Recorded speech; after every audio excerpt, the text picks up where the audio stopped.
Dynamic Budget Superpixel Active Learning for Semantic Segmentation.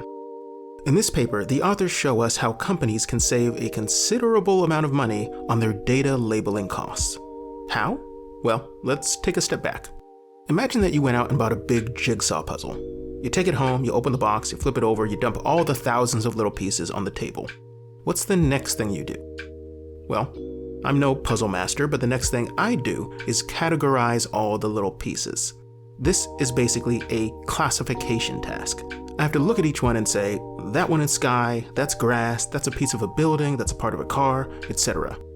If I was a computer vision model and I was looking at pixels instead of puzzle pieces, then this task would be called semantic segmentation. In semantic segmentation, a model scans through an image and classifies each pixel into a predefined category.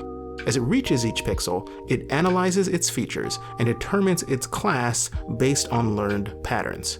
The question is, where do those predefined categories even come from? Well, as in any supervised model, before it can perform a task like this, it needs labeled training data to learn from.